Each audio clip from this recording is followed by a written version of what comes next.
that as big as it gets, Amanda? Let's see if I can get it any larger. There we go. That looks pretty good. Is that good, Okay. Shaw? Yeah, that looks great. All right, Amanda, if you could just scroll down so we've got the first two bills. There we go. All right, so go through some of these pretty quickly. Again, this is our bill for the CEIs and the sovereign immunity. We've got it through two committees in the House, which I reported last week. It passed the Judiciary Committee in the Senate on Monday this week, and it's on the agenda for February 6th next week. So that one's moving real well at this point. So scroll on down, Amanda, 149 and 656. I reported last week in House Bill 149, the language, the geotech language that we didn't like was taken out of the House bill last week. It was taken out of the Senate bill on Monday of this week. So the only thing left in this bill is they've reduced the threshold on construction and continuing contracts. The original bill was taking it from 4 million to 10 million. Now the bill just takes it from 4 million to 7.5, and puts an index on it so that it will go up annually, a small amount, depending on inflation. So I think we're in a good spot there. It is a good one. I'm going to leave it on our report simply because it is CC&A, and we want to make sure if anybody else tries to put something on that bill that that we know it when they do it. So, okay, Amanda.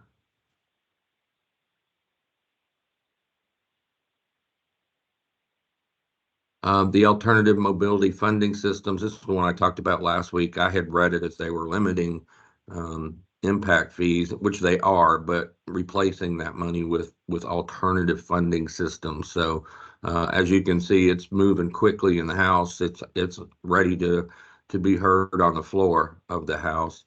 And then 688 has passed one committee. Well, actually, it's passed two committees. That the report is wrong. It was passed on the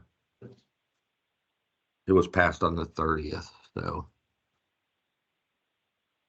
I just didn't update that one. So You going? Yep. Let's catch the next two. 472. It goes to the next page. So yeah. That's the sovereign immunity bill. It passed its first committee in the Senate on Monday, and it has gotten through two in the House. That one is, takes the limit from 200,000, which is what you can get currently under sovereign immunity, and takes it to 400,000. Since it's now moved in the Senate, we'll take a closer look at that and talk with Senator Brodeur, and let him know our concerns about that and that how it affects the CEIs and others that act as agents of the state. So.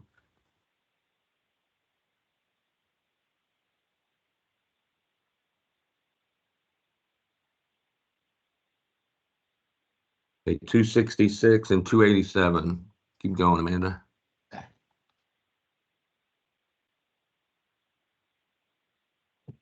Okay, so 266, this isn't a bill we're all that concerned with. It does have the limit on what can be used for transit projects, but nobody's really said that we need to fall on the sword for that. And it hasn't really, it seems to be held up in the Senate. It's been sitting there for a couple of weeks and hasn't moved, but it did pass just yesterday in the House. It passed the second committee.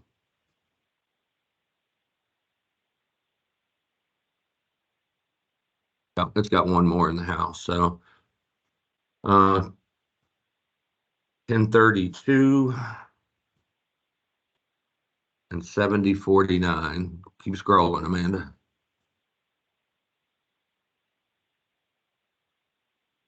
Okay, this is the one that abolishes the Transportation Commission.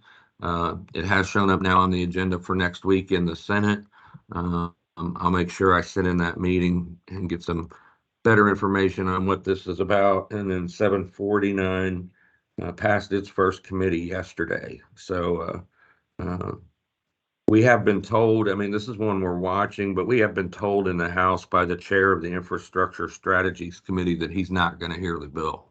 So that would put an end to it unless they could amend it onto something else. So we'll continue to watch that one. 1226 and 1301 are bills we talked a little bit about last week. Derek, informed us that, this is important to the governor's office, and we're probably going to see some movement. So we did see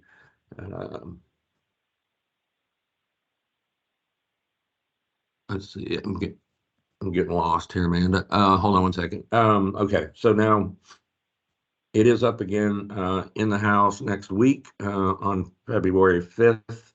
It's passed one committee in the Senate, and it's on the, or no, it hasn't. It's on the agenda for its first committee next week on February 6th. And Alan, Mhm. We should expect there to be a delete everything amendment filed to 1301.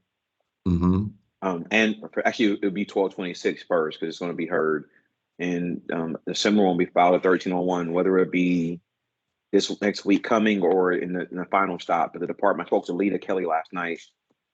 And so they're going to do an amendment to the bill. The concerns that were raised by the Airport Council and the Ports Council is being addressed, or at least the COVID piece. So they are completely eliminating paragraph B in the bill, which is what raised the concerns by those two respected organizations. So they're adjusting that. They'll be delete everything again on the Senate side, 1226, and then the House side. And they're deciding, they're leaving it up to the House whether they'll do the amendment on the House side and Andrade's approach committee, which is they usually avoid doing that. So they may end up waiting until Chair Payne's larger committee next week or the following week to do something like that. But there will be an amendment done to those two bills. Yeah. Other than the changes for the airports and seaports, are you aware of any major changes to what we currently have that we need to be looking for, or? No, just that. From our discussion last night, it's really just that. Okay. Hey, Derek, this is JW. The concerns from the Airports Council, is that with regard to that advanced air mobility initiative that DOT is looking for? Was that No, the FAA involvement with determining the stuff for advanced air mobility? Great question. No, the concern is related to the COVID language that's in 1226 and 1301.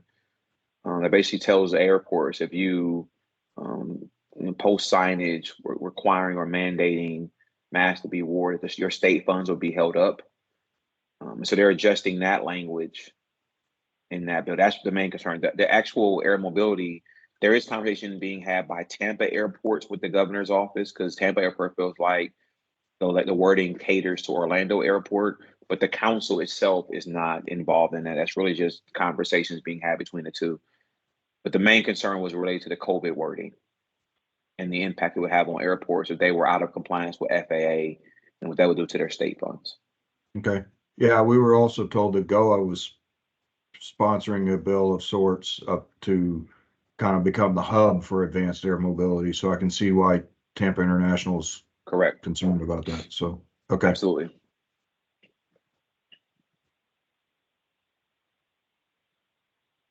Keep scrolling. Yep, keep scrolling. Let's look at 1273. This is a licensing bill. There's no companion, but we're watching it. I know I've talked with Zaina and John over with the board.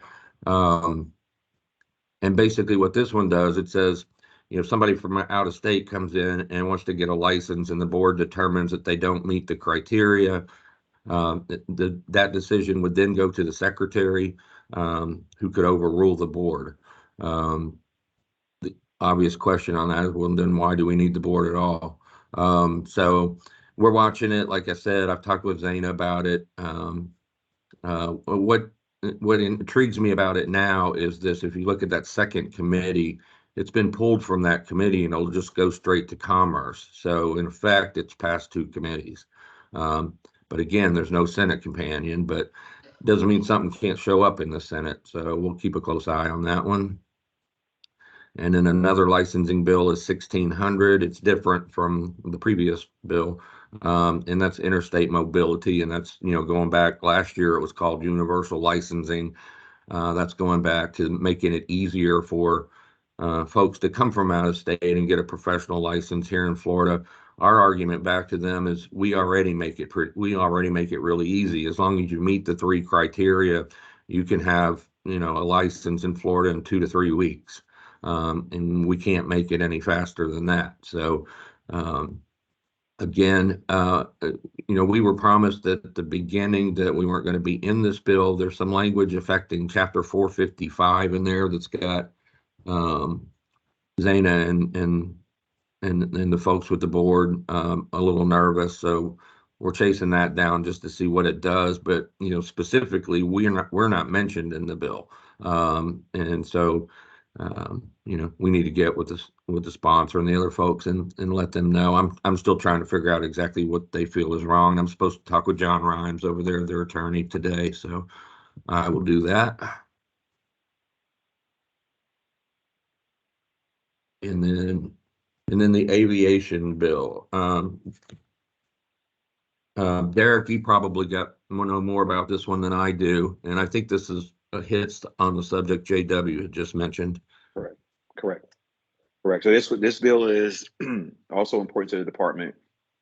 I was the lead about this one as well. And so the banks and the airports are involved in this bill as well, because there's some language, number one, because of advanced air mobility, but also because there's some language in there to correct a mistake that was made last year as relates to Wakulla Airport. Representative Shelf got an amendment put into a bill that helped out his airport, but it affected many other airports unattended.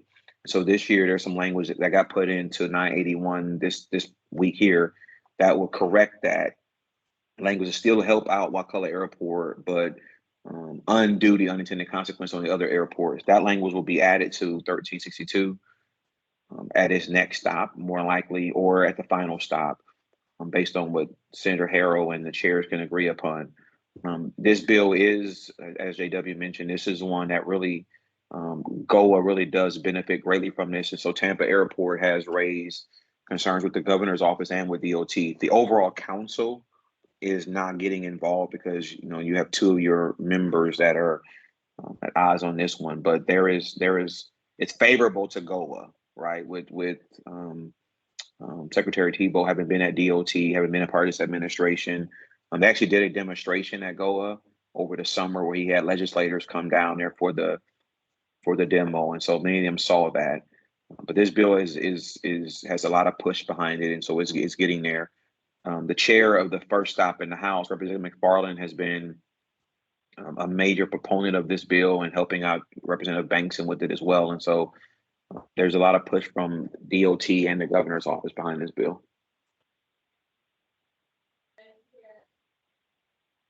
Okay, do I have Max or Corey Ann on the call? I'm here. Hey, Max, how are you? How are you? Alan? Yeah. You had some thoughts on this bill I saw in an email the other day. Would you mind expanding on that just a little bit? No, the only thing is I haven't seen the, Corey Ann brought up the issue. I haven't seen the actual write-up of what the bill language says, but, obviously, the state wants to be in the forefront of advanced air mobility, which is great.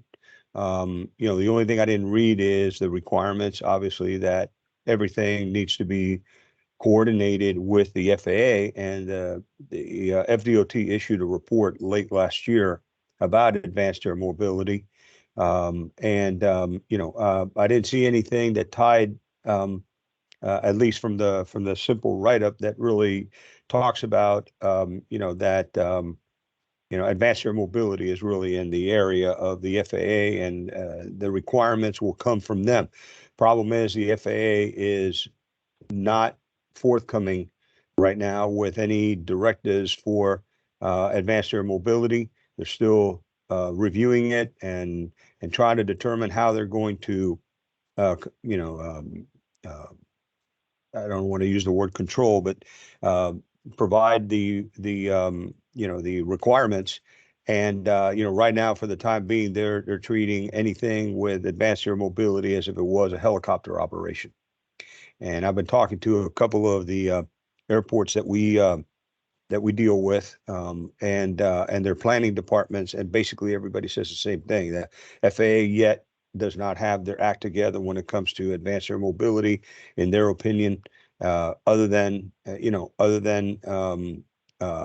you know, they know they need to do something with it sooner or later.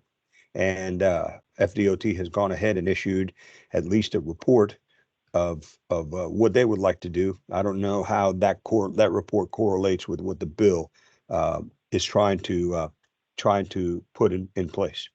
That was the only thought that I had. Hey, this is Melissa. I'm not from WGI. I'm not really paying much attention to the air mobility stuff.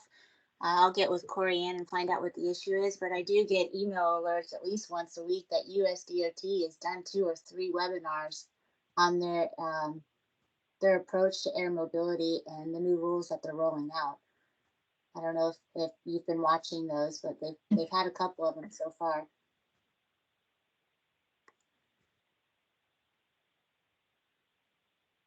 All right, well, Max, I will, after this call is over, I will pull up the analysis done by the committee staff. They write those in a little better English, and I'll get a copy of that to you so you can see exactly what they're trying to accomplish. Yeah, thanks, Alan. That'd be great. You know, it obviously a very interesting subject. And no, Melissa, I wasn't aware that USDOT had webinars on the subject, but I'll look into that for sure. Alan, obviously this is a big priority for the DOT, so could you copy Sandra and Paul and I on that? Sure.